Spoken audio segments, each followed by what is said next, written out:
வணக்கம் தோழர்களே. பத்திரிகையாளர் சந்திப்புல அண்ணன் பதறி இருக்காரு, கதறி இருக்காரு, அழுது இருக்காரு, புரண்டிருக்காருங்க. என்ன தமிழ்நாடு கை விட்டுருச்சே, அது மட்டும் இல்ல.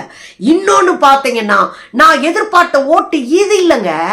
கள ஆய்வுல என்ன சொன்னாங்க தெரியுமா?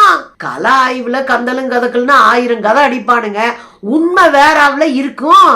இது அண்ணனுக்கு புரியாது. ஏன்னா தோத்தே பழக்கப்பட்டவரே. அதனால 20,000 ஓட்டு கிடைச்சோடனே என்ன சொல்றதுன்னு தெரியாம எமோஷன் ஆயிட்டாரு அண்ணன். இது ஒரு பக்கம் இருக்குன்னா, இந்த தேர்தல் விஷயம் இருக்கு இல்லையா, ஈரோடு கிழக்கு, அந்த இடைத்தேர்தல் குறித்து சங்கிகளுடைய டாப் 10 சங்கிகள் இருக்காங்களே, என்ன அடி அடிக்கிறானுங்கப்பா, பயங்கரமா பேசுறானுங்க, பயங்கரமா சங்கிக்கு முட்டு கொடுக்குறாங்க. எந்த சங்கிக்கு? சீமான் சங்கிக்கு முட்டு கொடுக்குறானுங்க. அவர் அப்படி பேசலாமா, நீங்கள் அப்படி கேட்கலாமா, அவர் எவ்வளவு பெரிய ஆள் தெரியுமா, எங்க இருந்து வந்த, ஒரே டேம்ப்ளெட்ல ஒரே மாதிரி வார்த்தைகளை ஒரே மாதிரி பேசிட்டு இருக்கானா, உள்ளுக்குள்ள ஏதோ உள்ளடி வேலை இருக்கு. ஒண்ணு ஞாபகம் வைங்க தோழர்களே, இவன் பூரா மொத்தமா சேர்ந்துக்கிட்டு தான் தமிழ்நாட்டுக்குள்ள ஒரு அரசியலை கட்டமைக்க பாக்குறான். அது முற்போக்கு திராவிட கம்யூனிச அம்பேத்கரிய சித்தாந்தங்களுக்கு எதிரான ஒரு விஷயத்தை, அரசியலை கட்டமைக்க ட்ரை பண்றானுங்க. தமிழ்நாட்டுல நடக்குமா? இழுங்க, நம்ம இருக்கிற வரைக்கும் நடக்குமாங்க? சீமான்லாம் ஒரு ஆளா அப்படின்னு நொட்டாங்க இல்ல தட்டுவோம். 2 நாளைக்கு முன்னாடி அண்ணனுக்கு சம்மன் வந்ததுங்க. எங்க இருந்து? வடலூர்ல இருந்து. வள்ளலார் இருக்கார் இல்லையா, அந்த வடலூர்ல இருந்து சம்மன் வந்திருந்தது. பெரியார நீ இவ்வளவு கேவலமா பேசிட்டா வந்து அட்டன் பண்ணிட்டு போ, விசாரணையை வந்து பேசிட்டு போ அப்படின்னு கூப்பிட்டு இருக்கிறாங்க. அண்ணன் போயிருக்காரு. போன இடத்துல பத்திரிகையாளர்லாம் சுத்திட்டாங்க. எனக்கு இந்த பத்திரிகையாளர்கள் மேலதாங்க எனக்கு பெரிய ஆச்சரியம். மண்டைய உடைச்சு போட வேண்டாம் டேய் அப்படின்னு ஒரு கெட்ட வார்த்தை பேசினாரு அண்ணன். ஆனா கூசமா போய் நம்ம ஆளுங்க நிக்கிறாங்க. இதுக்கு பின்னாடி என்ன அரசியல் இருக்குன்னு எனக்கு புரியல. இல்ல ஒருவேளை கண்டென்ட் கிடைக்கும், இவ்வளவு பேச வச்சு அடிக்கலாம் அப்படின்னு நினைக்கிறாங்களான்னு தெரியல. ஆனா ஒரு ஈத்தரத்தனமா பத்திரிகையாளர்களை, டேய் என்ன காது எங்க வச்சிட்டு இருந்த, அடிச்சு மண்டே கண்டையெல்லாம் திறந்து விட்டுருவேன் அப்படின்னு சொல்ற ஒருத்தனை தலைவன் நம்பி, ஒரு அரசியல் கட்சி அரசியல்வாதின்னு நம்பி அவர்கிட்ட போய் பேட்டி எடுத்துட்டு இன்னொரு கூட்டம். அதெல்லாம் கிடக்கட்டுங்க. அங்கதான் வச்சு நம்ம அண்ணன் கதர்னாருன்னா கதற அம்புட்டு பெரிய கதறு.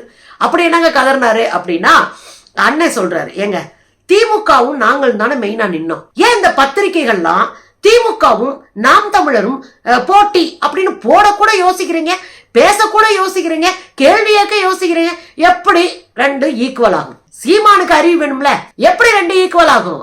1967 ஆட்சியை பிடிச்ச கட்சி எங்க, இன்னைக்கு ஆண்டுட்டு இருக்கிற கட்சி எங்க, சமூக நல திட்டங்களை கொண்டு வந்த கட்சி எங்க, சமத்துவம் சமூக நீதி கொண்ட கொள்கை கொண்ட கட்சி எங்க, வலதுசாரியில உட்கார்ந்துட்டு முருகனுக்கு காவடி எடுத்துக்கிட்டு நேத்து பெரியார பேசிட்டு இன்னைக்கு இழிவா பேசிக்கிட்டு ஒரு அரசியல் ஸ்திரத்தன்மை இல்லாத, ஒரு வார்டு மெம்பரா கூட ஜெயிக்க வக்கற்ற, ஒரு அரசியல்ல தூக்கி எறியப்பட்ட கூப்புல அமர்த்தப்பட்ட ஒரு ஆளு, ஒரு கட்சி 2ஐயும் சமமா பார்க்குமா மக்கள்?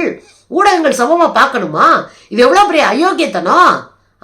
எங்க ப்ரொஃபஸருங்க, நீ வந்து எல்கேஜி, உன்னையே வச்சு இப்ப சமமா பார்க்கணும்? வளர்ந்து வா, அப்புறம் பார்க்கலாம். காலம் கை கூடினால் எங்கள் அண்ணன் முதலமைச்சர் ஆனார்னா பார்க்கலாம். நீங்க எங்க 2 பேருக்கும் போட்டின்றதை விட டெபாசிட் போயிருச்சு, டெபாசிட் போயிருச்சு, டெபாசிட் போயிருச்சுன்னு பேசிட்டு இருந்தீங்க. ஆமா, எனக்கு தெரிஞ்சு தமிழ்நாட்டிலேங்க ஜெயிக்கிறது யாரு, எத்தனை சீட்டுன்னு தான் பேசி பார்த்திருக்கோம். ஒரு தேர்தல்ல, உள்ளாட்சி தேர்தல்ல கூட ஒரு கட்சி எவ்வளவு வாங்குறாங்க என்ன ஏது அப்படின்னு தான் நம்ம பார்ப்போம். முதல் முறையா டெபாசிட் வாங்குமா டெபாசிட் வாங்காதா அப்படின்னு பார்க்கப்பட்ட ஒரு கட்சி இருக்குதுன்னா அது நாம் தமிழர் கட்சி தான். இதுக்கு அண்ணனுக்கு கவலை, கோபம். அது எப்படி நீங்க சொல்லுவீங்க? டெபாசிட் வாங்கல தானே, வாங்கலன்னா வாங்கலன்னு தானே சொல்லுவோம். ஒருவேளை நீ டெபாசிட் வாங்காமே 4 நாளா பாட்டு போட்டு தெரிஞ்ச இல்லையா, 4 நாளா பாட்டு போட்டு தெரிஞ்சீங்க. ஒருவேளை டெபாசிட் வாங்கியிருந்தீங்கன்னா வேற என்ன ரேஞ்சுக்கு யோசிப்போம், நாங்களும் யோசிக்கணும்ல. அதனாலதான் வச்சு பத்திரிகைக்காரங்க உங்களை செஞ்சாங்க. அதுலயும் குறிப்பா பாத்தீங்க அப்படின்னா டெபாசிட் வாங்குறத பத்தியே பேசிட்டு இருந்தாங்க. அதுதான் பேசு பொருள். ஏன்னா உங்க ஸ்டாண்டுக்கு தானே பேச முடியும், அவ்வளவுதான் உங்க தகுதி, அதுக்கேற்ற மாதிரி பேசுறோம். அவர் கதறி அழுத இடம் தெரியுமா சீமானு? கல ஆய்வு என்ன தெரியுமா சொல்லிச்சு? 40,000 ஓட்டு வாங்குவோம்னு சொல்லிச்சு. 40,000 ஓட்டு. ஆனா பாத்தீங்கன்னா வெறும் 24,000 ஓட்டு தான் கிடைச்சிருக்கு அப்படின்னு கதர்னாரு. அப்படிதாங்க சொல்லுவானுங்க. 4 பேர் உங்களை குஷி ஏத்தி விட்டு ஆறாராமான்னு ஆட்டி விற்கிறதுக்கு அப்படிதான் ஏத்தி விடுவானுங்க. அதெல்லாம் நம்ப கூடாது மிஸ்டர். நீங்க நேரடியா போய் நின்னீங்க, 15 குழுக்களை போட்டீங்க, 10 பேரா பிரிச்சு தெரு தெருவா வீடு வீடா போய் நோட்டீஸ் கொடுத்து எல்லா வேலையும் செஞ்சீங்க திருவெற்றியூர்ல. ஆனா நடந்தது என்ன? ஒண்ணு இல்ல. 48,000 வாக்க வாங்கி தோத்து போனீங்க, 3வது இடத்துக்கு வந்தீங்க. இதுதான் நிலைமை.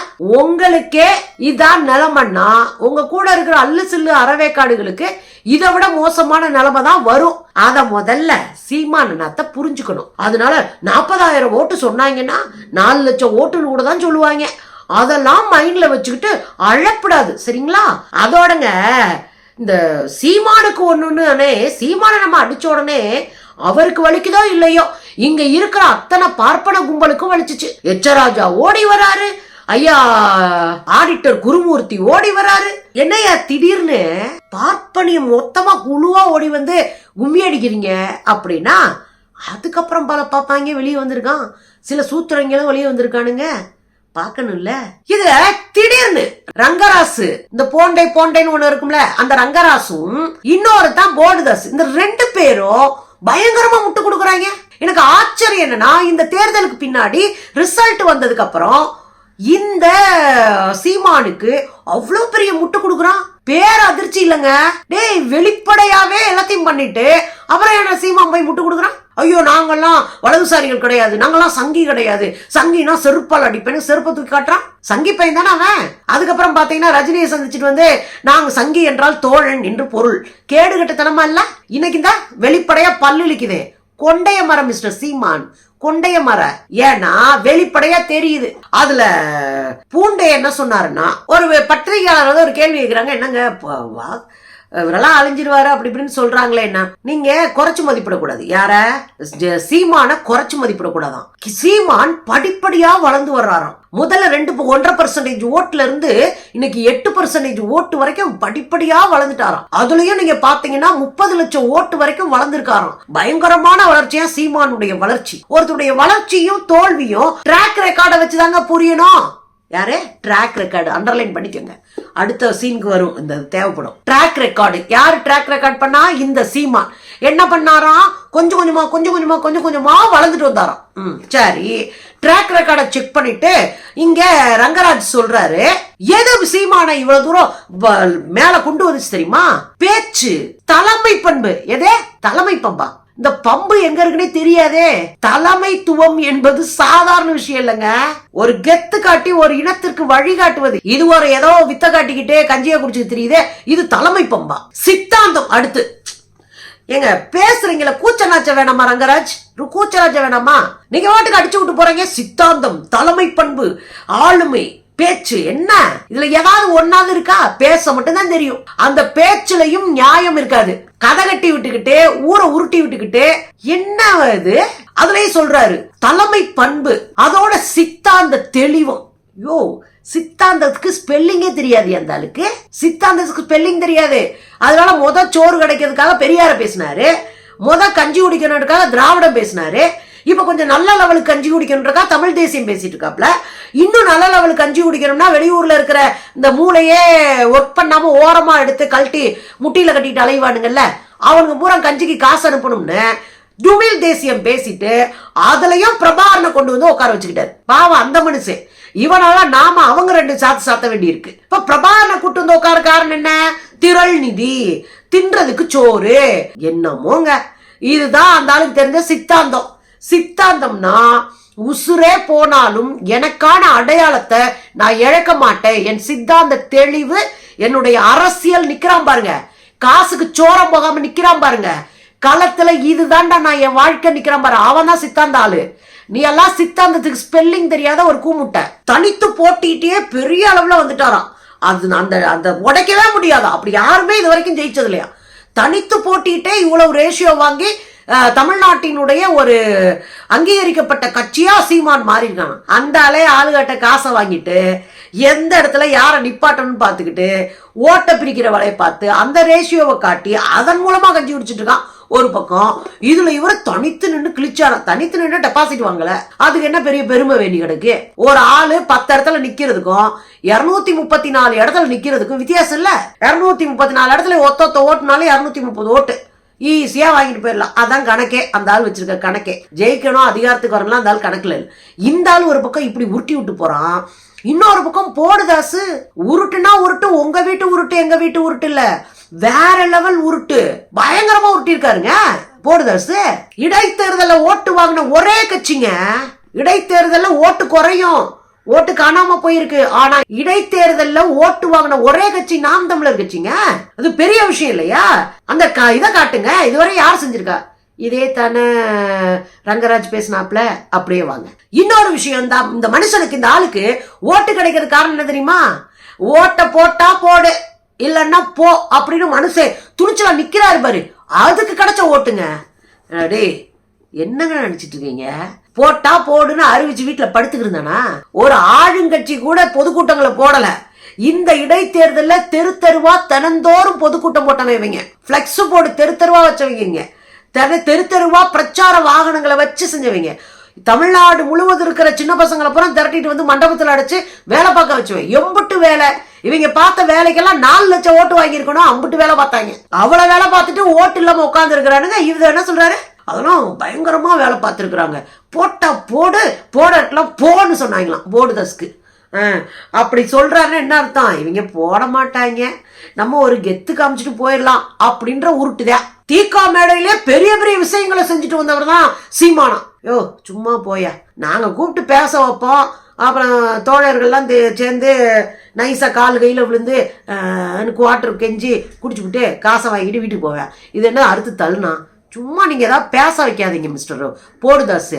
அதுலயும் அப்படியே படிப்படியா தன்னுடைய கிராஃப உயர்த்தினாராம். அங்க ட்ராக் ரெக்கார்டு, இங்க கிராஃப். படிப்படியா கிராஃப உயர்த்திட்டு போனாராம்.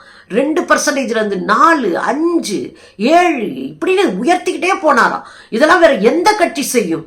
டேங்கப்பா, ஒரு பக்கம் பாப்பாங் கூவுறான், இன்னொரு பக்கம் சூத்திரம் கூவுறான், ஆக மொத்தம் சங்கி பயலுக சேர்ந்து கூவுறானுங்க. ஏண்டா சீமானம் மதிக்கிறாருன்னா, களத்துல நிக்கிறவங்க மேல போடுதாஸ்க்கு மரியாதை இருக்கும். ஓ, களத்துல நிக்கிறவங்க மேல போடுதாஸ்க்கு மரியாதை. ஓகே, அது என்னையா மரியாதை அப்படின்னு கேட்டா, நானும் அந்த காலத்துல 80 போராட்டம் கம்யூனிஸ்டுகள் பண்ணுவாங்க, அங்க போய் நின்னேன். இதை வெளியே சொல்லாத, எங்களை அசிங்கமா பார்ப்பாங்க. இம்பிட்டு கூட்டம் கேட்டு இது தத்தியா தெரியுதே, இது பாஜகவில் போய் பல்லழிச்சு திருதேன்னு எங்களையும் சேர்த்து அசிங்கமா நினைப்பாங்க. இத்தனை கூட்டம் கேட்டு என்ன ஆனேன் பாத்தீங்களா அப்படின்னு. அது 80 கூட்டம் மாத்திரம். வைகோ கூட்டத்துக்கு போனாராம், அங்க போனாராம். களத்துல நிக்கிறவங்க எல்லாம் எதையுமே எதிர்பார்க்காம அவங்க களத்துல நிக்கிறாங்க. இது நியாயம். கம்யூனிஸ்டுகளோ வைகோவோ மற்ற யாரோ இத வேலையை செய்யறாங்க. ஆனா சீமாண்டிய அங்க கொண்டு வந்து கட்டாத. ஏன்னா சீமான் வயிற்று பிழைப்புக்காக கட்சி நடத்துறவன். 5 கார் வாங்கியிருக்கான், 2.25 லட்சம் வாடகை கொடுக்குறான், 60,000 கார் நிப்பாட்டுறதுக்கு இடத்துக்கு கொடுக்குறான் வாடகை. நம்ம மொத்தமே 15,000 ரூபாய் வாடகை கொடுக்க முடியாம பல்லு இழிச்சுக்கிட்டு உட்காந்துருக்கோம். ஐயோ அடுத்த மாசம் வரப்போதேன்ற பயத்துல உட்காந்துட்டு இருக்கோம். 6 காரு, 15 வேலைக்காரன், வீடு, வாச, சொத்து, எங்க கொடைக்கானல்ல எஸ்டேட் பொண்டாட்டி பேர்ல அம்பட்டு பத்திரத்தை வெளியிட்டோம்ல. களத்துல நின்னு சோறு கூட சாப்பிடாம மக்களுக்காக நிக்கிற கம்யூனிஸ்டுகளையும் திராவிட இயக்க தலைவர்களையும் அம்பேத்கர் தலைவர்களையும் ஒன்னா சேர்க்காத. அண்ணன் திருமா போன்றவங்களாம் ஒன்னா சேர்க்காத.